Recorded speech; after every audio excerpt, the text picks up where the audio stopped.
China's communist leaders make a desperate attempt at dialogue, but fail to end the mass movement for democracy. This is the CBS Evening News. Dan Rather reporting from Tiananmen Square in Beijing, China. Good evening. Day by day, China's mass movement for democracy becomes more overwhelming, and the situation becomes more ominous for the leaders of the world's most populous country. It's now Friday morning here in Beijing, and there has been a late development. China's news agency now confirms that in the wee hours of this morning, Prime Minister Li Peng and Communist Party leader Zhao Ziyang came to see the student hunger strikers right back here in the square, where we went to see them earlier in the day. This is the 7th day of a hunger strike by some 3,000 students, supported by more than 1 million protesters here in Beijing, and now hundreds of thousands more all over China. The top leaders of the Communist Party and government made an extraordinary bid to try to talk their way out of the crisis today, but they came away with nothing but more humiliation. Premier Li Peng finally invited leaders of the student hunger strike to a meeting, and he made it inside the Great Hall of the People. Li Peng lectured them, warning that if they don't call off their movement, it will turn to chaos even worse than Mao Zedong's Cultural Revolution. He said the students should leave the square immediately and without preconditions. Protest leader War Kai-shi, in his hospital pajamas, shot back, "Whether we leave the square or not is not ours to decide. It is up to the government side." Li Peng wouldn't budge. He said, "I don't care if you want to listen or not." He would not meet the students' demands. He would not agree to any live, televised dialogue. War Kai-shi fainted and had to be rushed back to the hospital. Later he said, "The government wants us to go back and forget about dialogue. They don't understand the power of this movement." The meeting was broadcast on radio and television, but there are more radios than television in this country. People gathered in the streets to listen.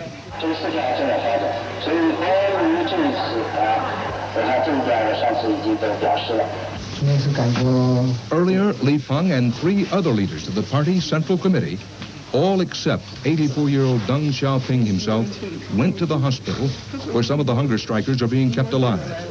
They made the rounds, trying to display some bedside sympathy, but they couldn't pull it off unscathed. They had to stand for a stern lecture from one of the patients. He told the party leaders, "It is nonsense to say that the students want to overthrow the party. The problem is that some party members are corrupt. I think we should do as in the United States, that is, to mobilize the hearts of the people, to give confidence to the people. Do you agree?" The topmost leaders of the country all nodded and answered in unison, "Yes, yes." But then their lecturer shot them a zinger, reminding them of the charge that high government and party officials enrich their own families at the expense of the people. "If you want to solve corruption," he said, "begin with your own sons." Meanwhile, in the streets, more than 1 million people were again flocking toward Tiananmen Square, when at 3:30 in the afternoon, a tremendous monsoon-type rain came down, completely out of season. Students talked about an old Chinese belief that violent weather in the heavens is a sign of great change to come on Earth. Government and party leaders hoped that was just superstition. In any case, this much rain would have been enough to break up most rallies of any kind anywhere in the world. But as far as we could see, nobody here went home. Among the marchers, a contingent from the People's Army, declaring a nonviolent victory over their own government. This big blue sign says, "Get rid of the fantasy." It's an indication of what has changed here in Tiananmen Square among the leaders. Anger is up, talk of compromise is out, talk that Deng Xiaoping himself must go, but even more talk that his second man, Li Peng, has to get out. After 5 days of mass demonstrations, the normally spotless square is strewn with garbage and starting to reek. Medical people are warning of the danger of disease. In the headquarters, in the core of the movement, the rebellion, with rain threatening this morning, they moved buses in, put the hunger strikers aboard the buses. It's been a desperate struggle all day against the elements, against that tremendous rain. Everything here got wet. They had to clean it out. In the midst of the grimness and the concern, the deep concern about the hunger strikers themselves, flowers with a ribbon that reads, loose translation, "Don't give up. The whole country is watching you and pulling for you." On the bus, we found one of the original leaders of the hunger strikers, a student who was hospitalized at one point but then came back to join the strike. I asked him what their main demands are now. Li Peng must go, he said. Every day our standard of living gets lower and lower. Li Peng must go. And Deng Xiaoping, he's a little emperor. As wet night fell, the day's battle once again belonged to the students. The top leaders had entered into dialogue, all of it broadcast on Chinese television and radio. But the dialogue simply gave the students a platform for their agenda, which looks more and more now like throw the rascals out. At the end of day 6, the rebellion was still alive and incredibly still growing. Mikhail Gorbachev is back in Moscow tonight with plenty to think about. The Soviet leader and his wife, Raisa, returned home today after an historic and tumultuous summit here in Beijing. Gorbachev's last stop in China was Shanghai. Once again, he was upstaged by Chinese pro-democracy demonstrators. CBS News correspondent Bruce Morton was on the scene. They have marched by day, they have marched by night. And in Shanghai, this country's largest city, the demonstrations keep getting bigger. Look at the Bund yesterday. Look at the Bund today. A lot of these crowds are spectators and well-wishers, of course, but the number of hunger strikers has grown too. 300 or so today. For sure, it's for freedom and democracy. What should the government do right now that would make the students say, okay, they're serious about it? Yeah, I think first of all, government should admit that our movement is legal. Soviet leader Mikhail Gorbachev came to Shanghai for 5 hours today. He laid a wreath at a statue honoring Russian poet Alexander Pushkin, but canceled stops in downtown Shanghai. He never saw the demonstrators. They never saw him. What is happening here in Shanghai seems to be happening all over China. In Nanjing, thousands of students marched. Some lay down, spelling out the characters for democracy. Marchers in Chongqing, students, said they were supporting their colleagues in Beijing. And in Xi'an, which tourists remember for all those life-size statues of old warriors, some of the new crusaders, hunger strikers, lay on the ground, while others marched. Are you hopeful? Do you think this will make the government... That's why I'm here. So I think it's hopeful. China's future. Not everybody in Shanghai demonstrates, of course. Most of the city's people went about their everyday business today, or tried to, in a city whose normally awful traffic was made even worse by all the marches. But there are the young people fasting. Some of them, like passionate young people in other times and other places, said today they are ready to die for their cause. Bruce Morton, CBS News, Shanghai.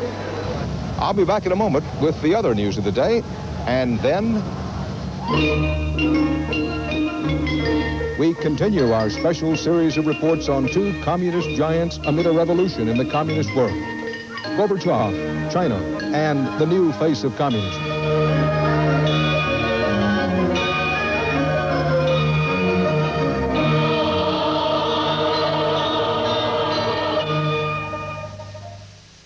A jolt today for the American consumer as the Labor Department in Washington reported that inflation in April took its biggest leap in more than 2 years.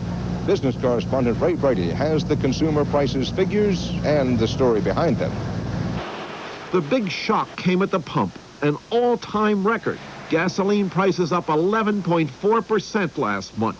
In parts of the West Coast, prices jumped more than 20%. It's costing me $5 more to fill it now. It's a big difference.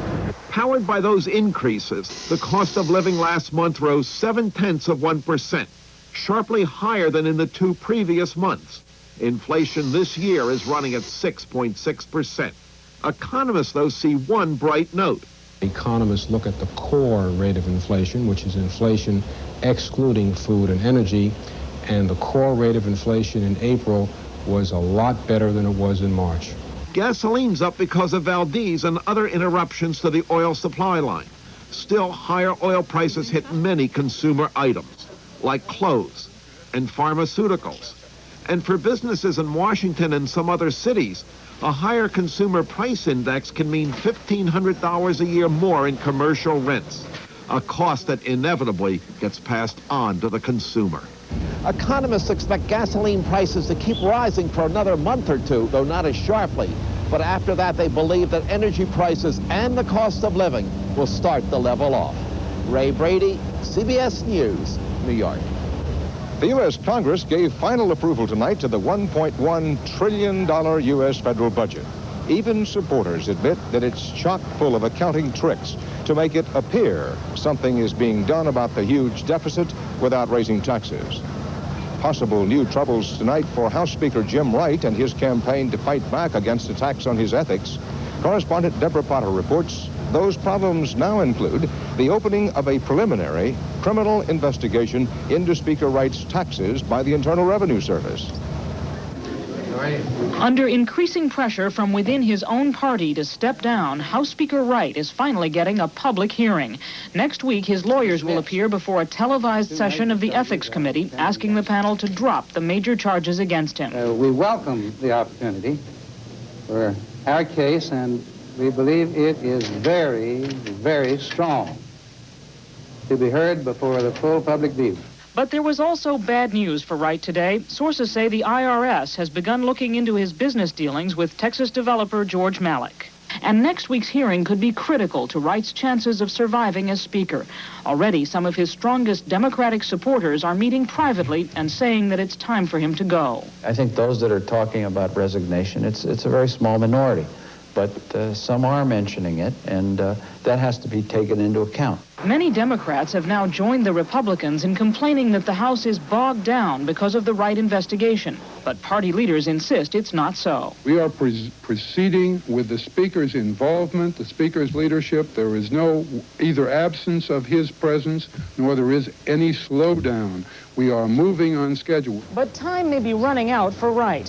While many in Congress say he deserves his day in court, his support is eroding. And as one Democrat put it, if he loses next week, it will be another nail in the coffin. Deborah Potter, CBS News on Capitol Hill. In Washington today, U.S. Supreme Court action on an abortion case. In effect, the justices stopped Florida from forcing some pregnant teenagers to get permission for an abortion from their parents or a judge. Within weeks, the U.S. Supreme Court is expected to rule on whether it will or won't roll back the landmark 1973 decision affirming a woman's right to choose to have an abortion. Amid mounting concern about U.S. airline deregulation and air safety, the Federal Aviation Administration proposed new rules today for maintaining aging airliners. Among other things, these new rules require extensive modifications to older Boeing passenger jets. These FAA proposals are along the lines suggested recently by the aviation industry. Strange happenings from President Bush out on his speedboat this afternoon off the coast of Maine. It wasn't quite the photo opportunity he might have had in mind, as a Secret Service agent held on to Mr. Bush's legs as the president tried to untangle the line of lobster traps he ran over.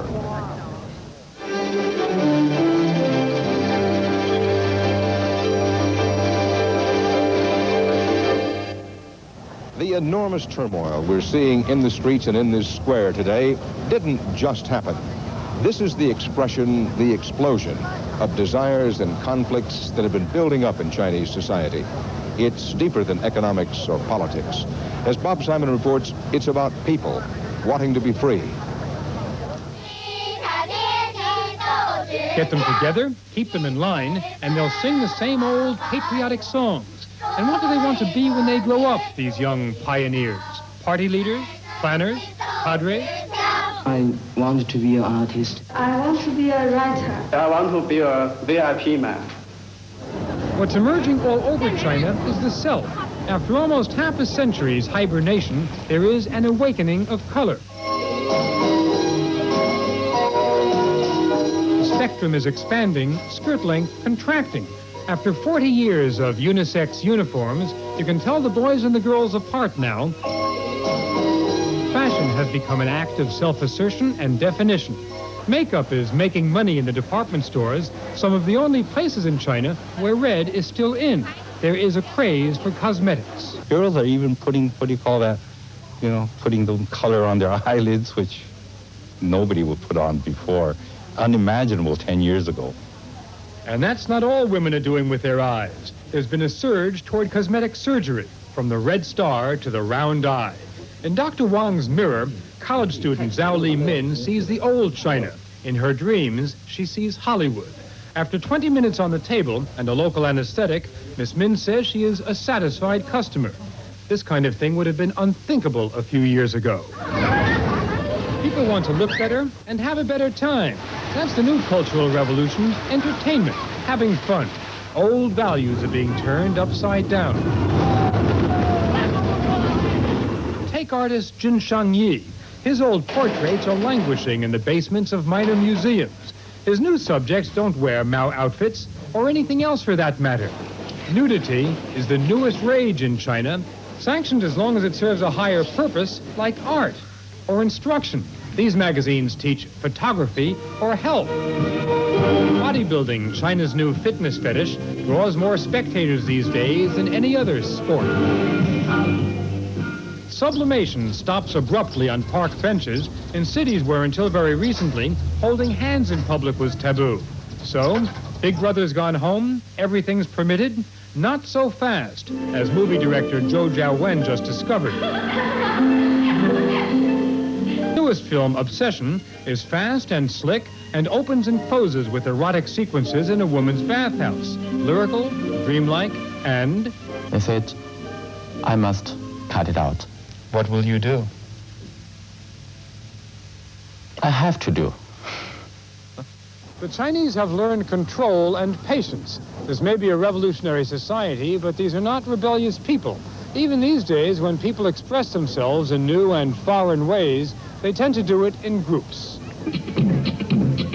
Next door to the 6 a.m. Tai Chi sessions in Beijing, you can now see ballroom dancing at dawn.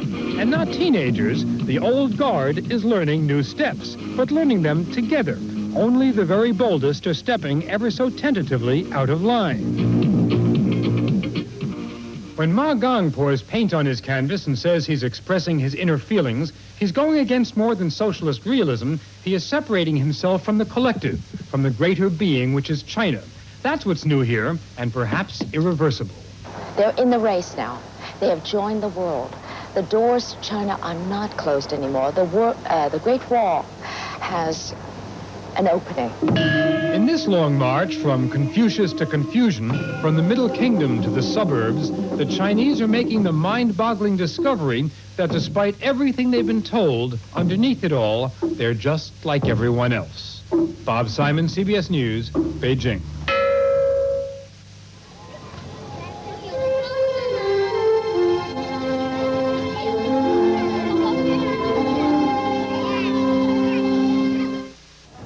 What's happening here in Beijing this week is something new, something that's beyond the experience of everyone here.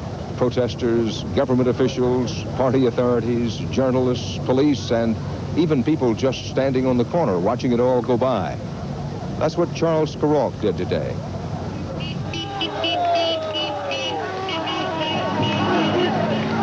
This happens to be a corner on Chogongzhuang Street, but the street corners are like this all over Beijing today, and all over the country. I've been in a lot of big crowds in a lot of big cities. All of us have. But I don't think I've ever been in a genuine popular uprising, something that just comes up from the people. The only strength all these people have is in their numbers. And their only armor is their idealism. It's a profoundly moving thing to stand on this street corner in Beijing today. The only government authority in sight is the policeman locked in his booth over there. The man says to him, "Come out and speak for us. We're all thinking the same thing." The cop says, "Well, then you speak for me." He says he'll talk to us when he gets off work at 6. That man there is directing the traffic. He says he's taken on the job as his worker's duty. And the traffic comes in waves of trucks and bicycles. These are nursery school teachers. This is the patriotic place to be today, out in the streets trying to bring down the government. What does that sign say? Mr. Deng Xiaoping, you are old, but China is not old yet. That's a pretty brave sign. Yeah, they are very brave. They are calling for Deng Xiaoping to resign. His name is Li Chongshun, he says. Do you think all this is going to have an effect? Do you think it's going to lead somewhere and make a difference? Sure. This is the turning point in China's history. You're a Communist Party member? Yeah, I am. Yes. Are you surprised by what's happening today? No, I'm not surprised because people just keep silent for so many years and they want to, just like a volcano, they want to, how to say that, to explode, yeah, to say what they want to say.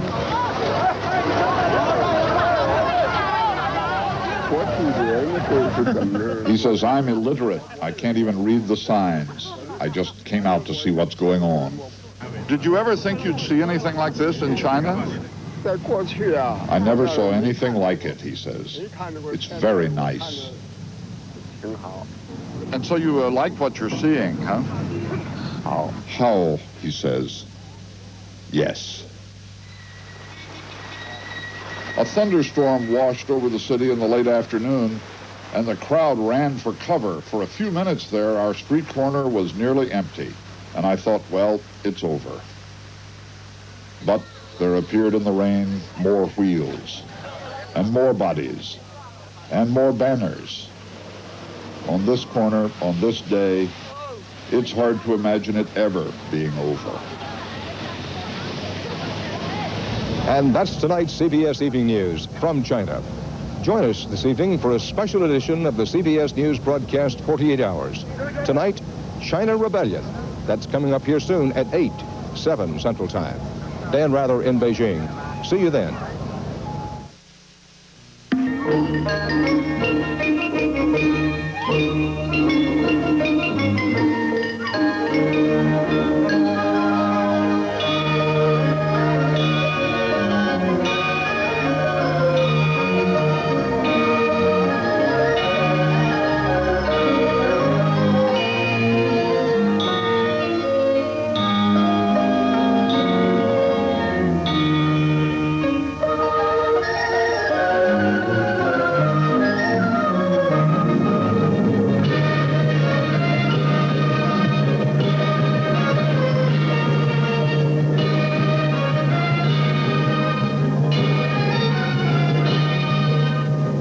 China Rebellion. More than 1 million demonstrators demand democracy. Join Dan Rather for a look at history in the making. 48 Hours live from China tonight.